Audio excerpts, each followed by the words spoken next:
नमस्कार, वंदे मातरम, जय हिंद दोस्तों। आपके सपनों का अपना परिवार धैर्य एजुकेशन क्लासेज में आप सभी का तहे दिल से स्वागत है। तो आइए आज स्टार्ट करते हैं एनसीईआरटी पैटर्न पर आधारित क्लास 12 फिजिक्स सब्जेक्ट को, जो फास्ट ट्रैक रिवीजन अवतार से संबंधित होगा। आपको बता दें मेरे प्यारे बच्चों की इस चैनल के माध्यम से 10 to 12 बोर्ड एग्जाम प्रिपरेशन 2021 की तैयारी बिल्कुल फ्री, देसी शुद्ध भाषा में राष्ट्र हित में कराया जाता है मेरे प्यारे बच्चों। तो यहाँ पर आप यदि मेरे चैनल पर फर्स्ट बार आए हैं तो मेरे चैनल को सब्सक्राइब कीजिए, बेल आइकन नोटिफिकेशन को ऑन कीजिए और जो भी बोर्ड से संबंधित लेटेस्ट इंफॉर्मेशन होगा या वीडियोज होंगी वो आपको आसानी से प्रोवाइड होंगी। तो यहाँ पर हम देख पा रहे हैं मेरे प्यारे बच्चों की आपका जो भी मतलब प्रकाशिकी से संबंधित चैप्टर से संबंधित आपका जो हेडिंग्स है उन सबको हम क्लियर करने जा रहे हैं। यहाँ पर देख पा रहे हैं कि इसमें दिया गया है कि गोलीय पृष्ठों पर प्रकाश का अपवर्तन एवं लेंस। ठीक है, आप देखिए ध्यान से, यहाँ पर कह रहा है कि गोलीय पृष्ठों पर प्रकाश का अपवर्तन एवं लेंस, इससे संबंधित पूरे हेडिंग्स को कवर करेंगे मेरे प्यारे बच्चों। और यहाँ पर देख रहे हैं कि अवतार के सबसे इंपॉर्टेंट यहाँ पर फास्ट ट्रैक रिवीजन, जो कि अगर फास्ट ट्रैक रिवीजन जो बच्चा अवतार से कर लेगा उसको किसी चीज़ की विशेषकर आवश्यकता नहीं होगी और किसी भी रूप में एग्जाम में सवाल पूछे जाएंगे वो 100% बच्चा कर ही जाएगा। तो चलिए हम बिना देर किए हुए आगे बढ़ते हैं मेरे प्यारे बच्चों, ताकि आपका समय बर्बाद न हो। तो चलिए स्क्रीन को थोड़ा बड़ा करते हैं और फर्स्ट हेडिंग को देखते हैं मेरे प्यारे बच्चों। यहाँ पर दे रहा है कि गोलीय, यहाँ पर किसी गोलीय पृष्ठ पर अपवर्तन। देखिए यहाँ पर गोलीय पृष्ठ पर अपवर्तन आप लोग पढ़ चुके हो, बस आपको पढ़ना क्या है यहाँ पर कि गोलीय पृष्ठ पर अपवर्तन के लिए सूत्र क्या होता है मेरे प्यारे बच्चों। तो यहाँ पर देख पा रहे हैं कि एक गोलीय पृष्ठ से अपवर्तन का सूत्र निम्न है। ठीक है, अपवर्तन के लिए सूत्र जो होता है गोलीय पृष्ठ से, उसका मतलब क्या है ये आपको समझना है। ठीक है, तो यह सूत्र होता है मेरे प्यारे बच्चों, यहाँ पर देख पा रहे हैं कि n/v अपान माइनस यहाँ पर 1/u is equal to n-1/r। Right, ये सूत्र जो है बहुत ही इंपॉर्टेंट है आपको न्यूमेरिकल लगाने के लिए मेरे प्यारे बच्चों। तो इसलिए इसको आप खोइएगा मत, बिल्कुल दिमाग में रखिएगा।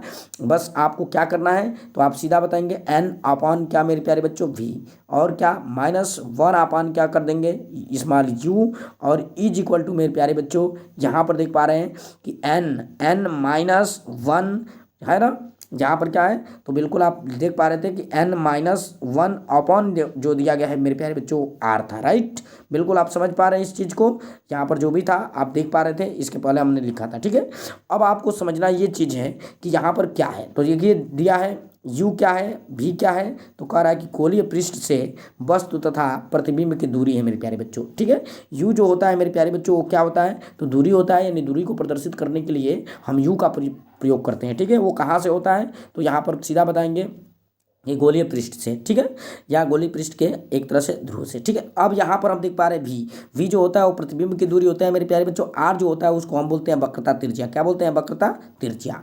और n जो होता है मेरे प्यारे बच्चों वो क्या होता है, सघन माध्यम एवं विरल माध्यम के सापेक्ष अपवर्तनांक होता है। ठीक है, इसका मतलब क्या होता है मेरे प्यारे बच्चों, तो n का मतलब होता है यहाँ पर क्या तो साइन आई, इसको बोल सकते हैं हम साइन आई अब बट्टे कितना होता है मेरे प्यारे बच्चों, साइन आर होता है। क्या होता है, साइन जो होता है वो आर होता है। ठीक, इस तरह से बता सकते हैं।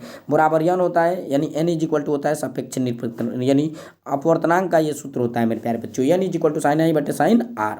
साइन आई जो होता है वो आपतन कोण की ज्या होता है और साइन आर जो होता है वो अपवर्तन कोण की ज्या होता है मेरे प्यारे बच्चों। तो इस प्रकार ये आपका कंप्लीट हो गया। आशा और विश्वास के साथ कह रहे हैं कि ये आपको कंप्लीट हो गया। अगर किसी प्रकार से इससे संबंधित क्वेश्चन बने तो आप बिल्कुल बिना देर किए हुए इसको बता सकते हैं। ठीक है, चलिए अगले हम हेडिंग की तरफ बढ़ते हैं मेरे प्यारे बच्चों।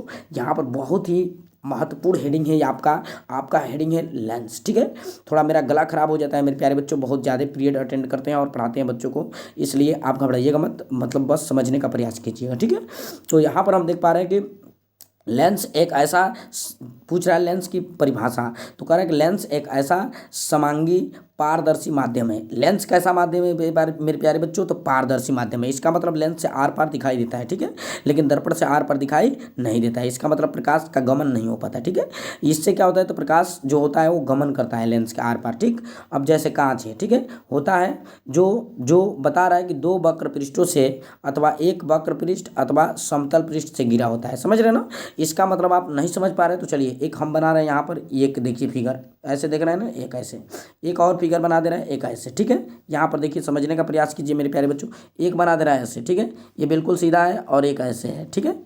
अब देखिए ध्यान से, इसको हम कहेंगे, ये देख रहे हैं यहाँ पर दो पृष्ठ हैं, दोनों पृष्ठ क्या है, गोली है और उत्तल है, ये क्या है, अवतल दोनों पृष्ठ है, और एक समतल है और एक क्या है, उत्तल है मेरे प्यारे बच्चों। तो इस प्रकार बता सकते हैं लेंस दो पृष्ठों से घिरी हुई एक ऐसा पारदर्शी माध्यम होता है जिसके क्या होते हैं, दोनों वक्र पृष्ठ गोलीय होते हैं, या दोनों पृष्ठ वक्र पृष्ठ क्या होते हैं, जो होते हैं यहाँ पर अवतल होते हैं, या एक पृष्ठ समतल एक पृष्ठ उत्तल होता है, या एक पृष्ठ समतल या एक पृष्ठ अवतल होता है। इस तरह से आप बता सकते हैं, ठीक है।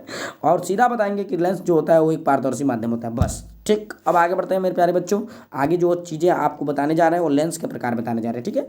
अब लेंस के प्रकार क्या होता है, तो लेंस दो प्रकार का होता है मुख्य रूप से, एक उत्तल और एक क्या होता है, अवतल, ठीक है। आपको बनाया था अभी फिगर हम, उत्तल ये होता है और अवतल जो होता है वो इस प्रकार से होता है मेरे प्यारे बच्चों, बिल्कुल, यानी बीच देख रहे हैं, जो बीच में मोटा होता है और किनारों पर पतला होता है उसको हम बोलते हैं क्या, उत्तल लेंस, और जो बीच में पतला और किनारों पर मोटा हो तो उसको बोलते हैं हम क्या, अवतल लेंस मेरे प्यारे बच्चों, ठीक है। तो ये कंप्लीटली आपको समझ में आ रहा होगा। चलिए इसको देख भी लेते हैं, यहाँ पर दिया गया है, क्या दिया जा रहा है, कह रहा है उत्तल लेंस, जो लेंस बीच में मोटा तथा किनारों पर पतले होते हैं वे उत्तल लेंस कहलाते हैं, ठीक है। इसको हम क्या बोलते हैं, याद रहे ये चीज़ कि मतलब इसको अभिसारी लेंस भी कहते हैं, ठीक है।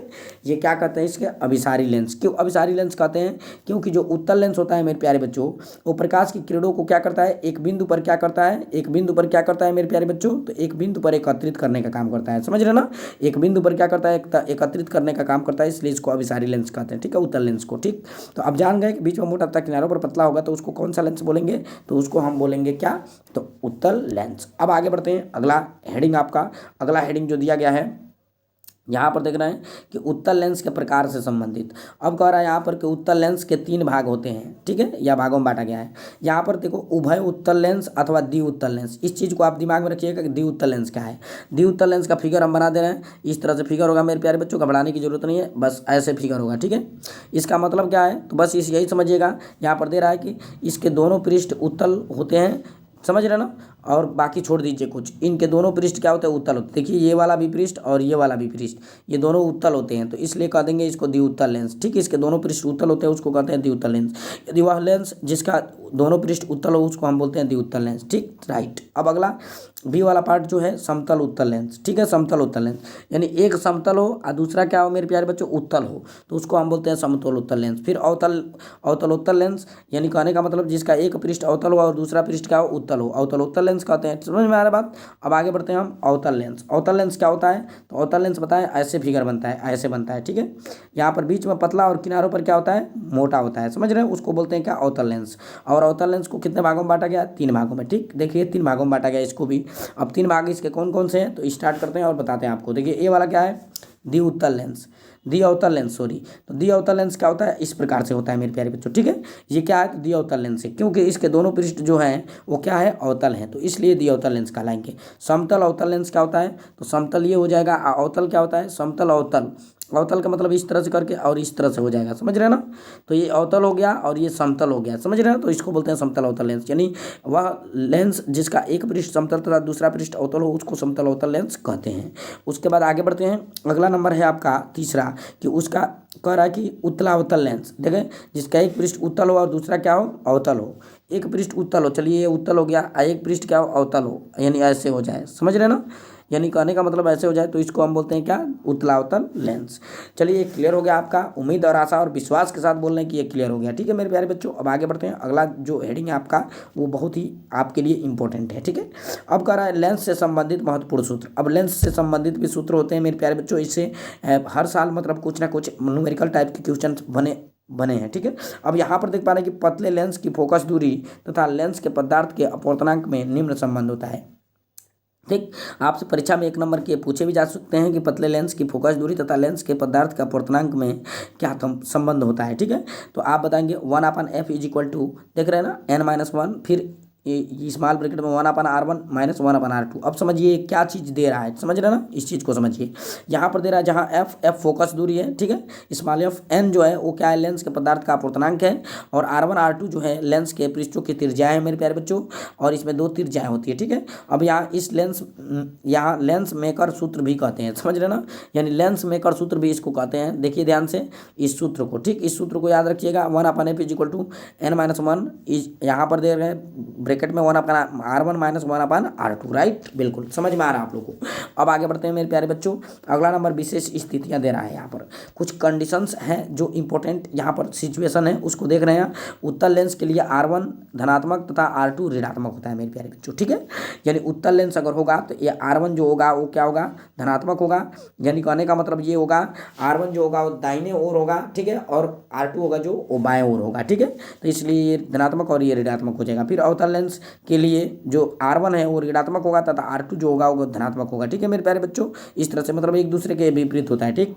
अगला जो मेन पॉइंट है, उत्तल लेंस के लिए एफ धनात्मक तथा अवतल लेंस के लिए ऋणात्मक होता है मेरे प्यारे बच्चों, ठीक है, क्योंकि उत्तल लेंस में जो फोकस होता है वो दाईं ओर होता है और अवतल लेंस में जो फोकस होता है वो बाईं ओर होता है मेरे प्यारे बच्चों, बिल्कुल इस तरह से आप बता सकते हैं।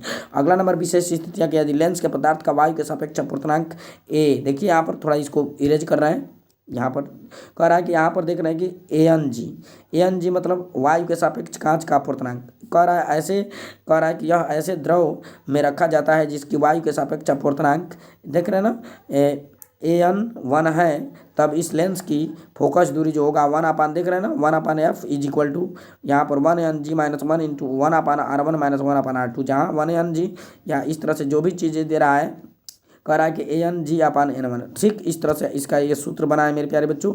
ये सूत्र भी आपके मतलब एग्जाम की दृष्टि से मतलब अति आवश्यक है, ठीक है, इसको आप पढ़े भी होंगे और इसको कंडीशंस को भी जानते रहिएगा, ठीक है।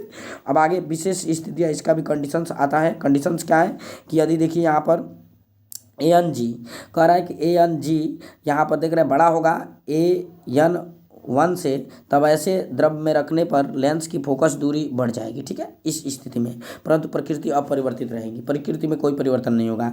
फिर कह रहा है कि यदि ANG जो होगा AN1 बराबर दोनों हो जाए तो द्रव में रखने पर लेंस की फोकस दूरी अनंत हो जाएगी, ठीक है, अर्थात लेंस के यहाँ पर पारदर्शी समतल प्लेट की भांति व्यवहार करेगा, ठीक है। फिर यहाँ पर कंडीशन ANG अगर बड़ा हो जाए AN1 से तो इससे द्रव में रखने पर लेंस की प्रकृति अपरिवर्तित हो जाती है, अर्थात उत्तल लेंस अवतल लेंस की भांति और अवतल लेंस उत्तल लेंस की भांति व्यवहार करने लगता है, ठीक है। अब आगे जो कंडीशंस आपका दिया गया है वो कुछ इस प्रकार से है। कह रहा है कि किसी लेंस की वस्तु की दूरी u तथा यहाँ पर प्रतिबिंब की दूरी v तथा फोकस f हो तो इसके बीच में संबंध जो होता है 1/f = 1/v माइनस 1/u होता है मेरे प्यारे बच्चों। अगर दर्पण का है तो यहाँ पर बस प्लस हो जाएगा, ठीक है, लेकिन आपका मतलब दर्पण नहीं है, यहाँ पर लेंस है तो 1/f = 1/v माइनस 1/u होता है। इससे संबंधित मेरे प्यारे बच्चों बहुत से न्यूमेरिकल भी आते हैं जो बहुत ही इंपॉर्टेंट होते हैं परीक्षा की दृष्टि से। अब आगे बढ़ते हैं, अगला स्टेप आपका देखते हैं। यहाँ पर कुछ दिया गया है मेरे प्यारे बच्चों लेंस के क्षमता से संबंधित और साथ साथ रेखीय आवर्धन से संबंधित, ये बहुत ही इंपॉर्टेंट है। और एक लेंस द्वारा बने किसी वस्तु के प्रतिबिंब की लंबाई तथा वस्तु की लंबाई के अनुपात को क्या बोलते हैं, रेखीय आवर्धन। इसका मतलब ये हो रहा है कि यहाँ पर आई क्या होता है मेरे प्यारे बच्चों, तो आई फॉर इमेज यानी प्रतिबिंब की लंबाई, और वो क्या होता है, ओ फॉर ऑब्जेक्ट यानी वस्तु की लंबाई, यानी प्रतिबिंब की लंबाई तथा वस्तु की लंबाई के अनुपात को हम रेखीय आवर्धन कहते हैं। रेखीय आवर्धन को हम द्वारा प्रदर्शित करते हैं, अर्थात यहाँ पर कह सकते हैं m = देखिए ये सूत्र होता है एक इंपॉर्टेंट सूत्र के सीरीज में आए गए, यहाँ पर इससे न्यूमेरिकल भी आप लगा सकते हैं। m = I/O = V/U, समझ रहे हैं। u क्या है तो वस्तु की दूरी है, v क्या है प्रतिबिंब की दूरी है, और I क्या है तो यहाँ पर प्रतिबिंब की लंबाई है, o क्या है तो वस्तु की लंबाई है, और m रेखीय आवर्धन है, राइट। अब आगे बढ़ते हैं, ये सूत्र आपको कंप्लीट रूप से मतलब जानना चाहिए। आगे दे रहा है सीधे प्रतिबिंब के लिए आवर्धन क्षमता धनात्मक तथा उल्टे प्रतिबिंब के लिए आवर्धन क्षमता ऋणात्मक होता है मेरे प्यारे बच्चों, यानी सीधे के लिए धनात्मक और उल्टे के लिए ऋणात्मक होती है, ठीक, क्लियर। यानी सीधा जो बनता है वो आप जानते हैं कि मुख्य अक्ष के ऊपर की ओर बनता है इसलिए ऋणात्मक प्लस होता है, और जो उल्टा बनता है वो मुख्य अक्ष से नीचे की ओर बनता है इसलिए ऋणात्मक होता है। आगे बढ़ते हैं हम, यहाँ पर लेंसों का आवर्धन क्या है, तो यहाँ पर देख पा रहे हैं कि एफ और यू और यहाँ पर एफ और वी के पदों में, ठीक, किस तरह से हम बता सकते हैं। तो फर्स्ट ऑफ ऑल यहाँ पर सबसे पहले हम क्या देख सकते हैं मेरे प्यारे बच्चों कि फर्स्ट मतलब दिया गया है यहाँ पर, सॉरी थोड़ा हाँ, फर्स्ट में देखिए क्या दिया गया है, एम इज इक्वल टू दिया गया है यहाँ पर कि m is equal to f minus b upon f, यानी ये क्या है, एक फर्स्ट कंडीशन, फिर सेकंड कंडीशन दे रहा है, एम इज इक्वल टू जो है एफ अपान क्या है, तो एफ प्लस यू है, राइट। कह रहा है कि जब पतले लेंस से दोनों माध्यम भिन्न भिन्न भिन्न हो तो फोकस दूरी क्या होगी, तो यहाँ पर देख पा रहे हैं कि इसके लिए भी सूत्र दिया गया है, n three upon b minus n one is equal to u upon u is equal to n two minus n one upon r one minus के एन टू माइनस के n three upon r two, right. इस तरह से बता सकते हैं। अब देखिए इसके कंडीशन क्या क्या कह रहा है यहाँ पर, कह रहा है कि जहाँ एन टू जो है लेंस के अपूर्णांक है, एन वन जो है लेंस के बाईं ओर के माध्यम का निरपेक्ष अपूर्णांक है, एन थ्री लेंस के बाईं ओर दाएं ओर के माध्यम के सापेक्ष निरपेक्ष अपूर्णांक है, राइट। इसका एक नोट्स दिया है मेरे प्यारे बच्चों, इसको इंपॉर्टेंट रूप में मान लीजिएगा कि लेंस की फोकस दूरी लाल रंग के प्रकाश के लिए अधिकतम होती है। बिल्कुल बिल्कुल इस चीज़ को आप दिमाग में बना रखिएगा कि लेंस की जो फोकस दूरी होती है मेरे प्यारे बच्चों वो क्या होती है, तो बिल्कुल इसको बता सकते हैं कि यहाँ किस रंग के लिए, तो लाल रंग के प्रकाश के लिए अधिकतम होती है, ठीक। इस तरह से बता देंगे। उसके बाद यहाँ पर दिया गया है कि लेंस की क्षमता, अब ये इंपॉर्टेंट है मेरे प्यारे बच्चों, इसको आपको हम सिंपल आसानी तरीके से बता सकते हैं ताकि आपको किसी प्रकार का कोई दिक्कत ना हो एग्जाम में, ठीक है। अब लेंस की जो क्षमता होती है उसको आप कैसे डिफाइन कर सकते हैं, तो बिल्कुल आसानी से बताएंगे इसको कि लेंस की जो क्षमता होती है वो क्या होती है, तो फोकस दूरी के व्युत्क्रम के बराबर होती है। P is equal to one upon f metre में होती है और p is equal to 100 upon f सेमी में होती है मेरे प्यारे बच्चों, ठीक है। तो इस तरह से आप बता सकते हैं कि लेंस की जो क्षमता होती है फोकस दूरी के व्युत्क्रम के बराबर होती है, अर्थात पी इज इक्वल टू जो दिया है वन अपान कितना एफ, तो इसके आधार पर आप बता सकते हैं, राइट। अब आगे बढ़ते हैं, आगे देखते हैं मेरे प्यारे बच्चों क्या दिया गया है। तो यहाँ पर आपका ये देख रहे हैं कि पार्श्व विस्थापन एक अंतिम आपका है, तो समय को देख लेते हैं। समय आपका हो गया 15 मिनट मेरे प्यारे बच्चों। अब इसको क्या किया जाए, तो इसको लगभग क्लोज कर दिया जाए मेरे प्यारे बच्चों इस वीडियो को, आगे अगला हेडिंग जो होगा आगे इसको कवर किया जाएगा, राइट। तो चलिए आज के लिए बस इतना ही, दीजिए मेरे को इजाज़त, नमस्कार, वंदे मातरम, जय हिंद।